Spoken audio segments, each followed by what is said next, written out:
Hello. Hi, how are you?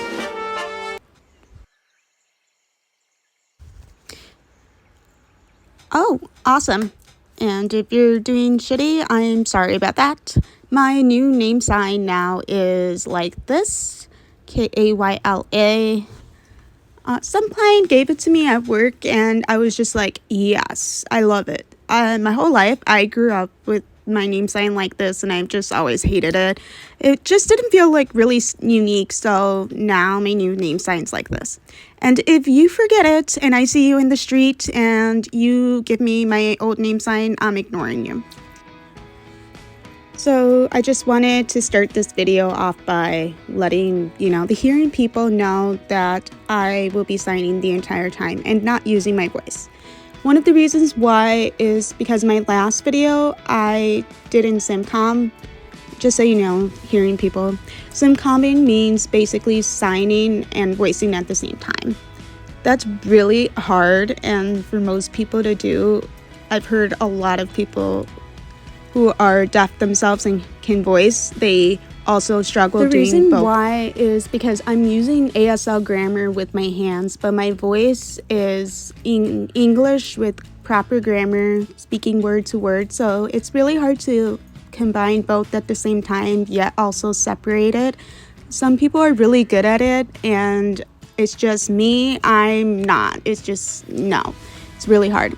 I noticed that most teachers who are deaf education teachers, they are usually really good at voicing and signing at the same time. Better than most. I guess because they're used to it. For me, if I'm SimComming, oh my gosh, it's just really hard. I try my best, but for that last video, my first video, I just knew that some were really upset about that, and the fact that I didn't sign. Some people said that I wasn't proud of myself, and some said that cochlear implant recipients, usually who have cochlear implants, tend to be very hearing. That sign has always bothered me. I don't know, I just hate being called that because right now I actually don't have my cochlear implants on, right? None. I'm not wearing them at all, but I'm deaf. And when I don't use my cochlear implants, I'm completely deaf. No sound. I'm actually deafer than my best friend who is deaf herself and nonverbal. She doesn't use cochlear implant or hearing aids, but she can still have a little bit of hearing left. But me, I have none. I have nothing. Once I got that surgery when I was about 7 years old, here's a picture of me. I look so cute, right?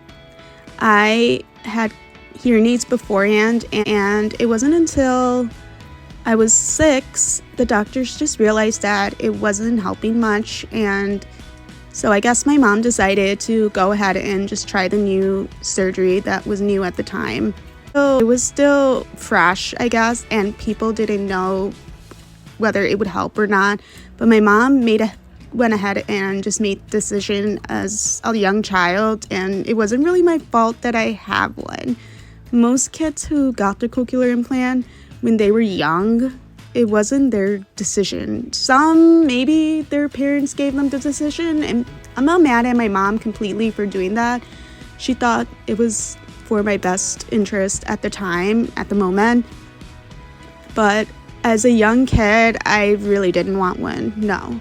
But I don't know, sometimes your parents, I don't know, it's a sticky subject. I guess the deaf community will think that I'm not proud of myself because I have a cochlear implant and I interact with hearing and I voice. That was just really the way I was brought up, but that wasn't the only way. I actually did participate in the deaf community a lot, and no matter what, I was still never considered a real deaf member of the deaf world.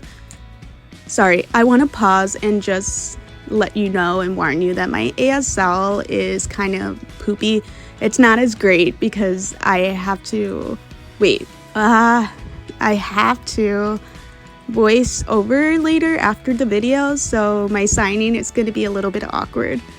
But yes, I used to sign very English growing up, and it was because the school that I went to, oh my god, stop saying too. That school that I went to, it usually taught English sign, more word for word. ASL, I didn't learn ASL till later in high school, and I didn't even really understood ASL, but now I'm just fascinated and I fell in love with it. I hope to become a certified deaf interpreter one day, but yeah, we'll see. We'll see if that happens.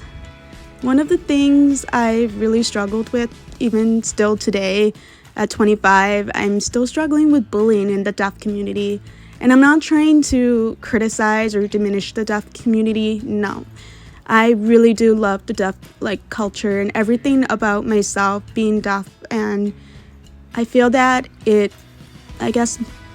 this disability made me stronger. And today I work as an employment specialist, which another word for that is a career counselor. So I basically have a ton of clients who are deaf, have autism, depression, have anxiety, and, different kinds of disabilities that they'll come, and I basically help advocate for them and help get their lives on the road and started.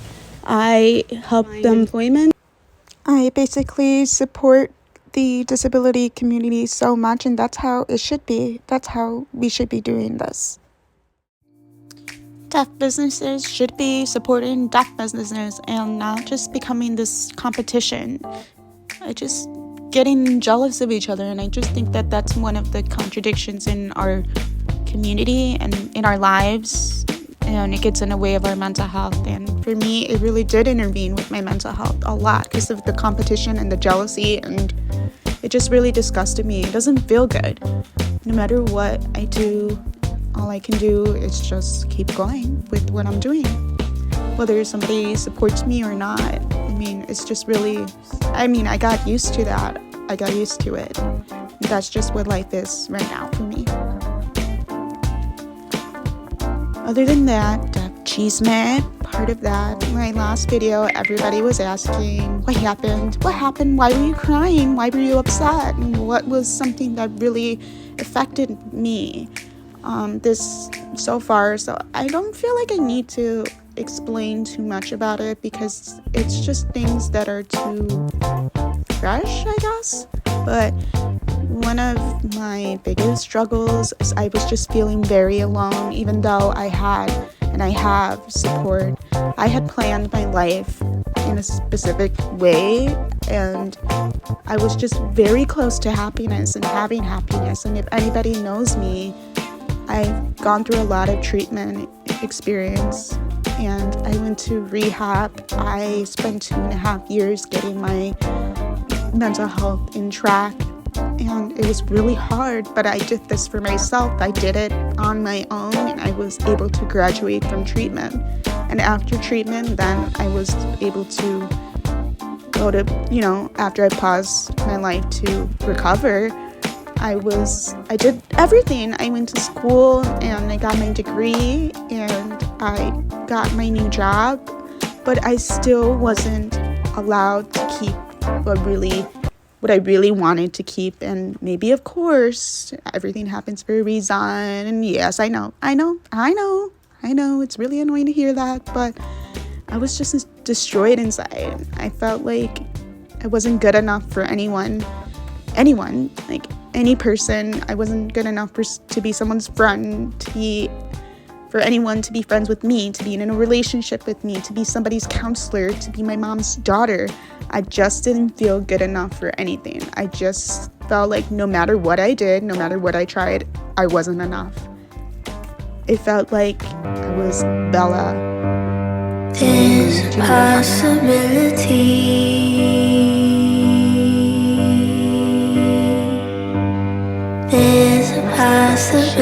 Literally, I was sitting like this.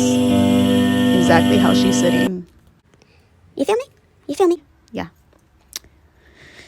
Just things happened at that time last year. Oh, wait, yeah. Happy New Year. 2023. Hey, yeah. New year, new me. Anyways, I really struggled with so much insecurity, and now I just think I'm just like, fuck it, I don't care anymore, because why am I giving? I'm just trying to embrace myself, because I really can't, I can't let things bring me down so easily. No, I've survived way too much to let something or anything get to me. I really have that inner strength, and I don't know why I just blah, blah, blah, blah. If you watched until the very end, thank you so much. I really thank you so much. If you have any questions, please let me know. I hope a lot of you understand to just keep being kind to one another. Please be kind to one another. You never know what someone else is going through. Yeah. Okay, have a good day, afternoon, evening, whatever time it is. Bye. And don't forget to subscribe. See you next time on the shit show.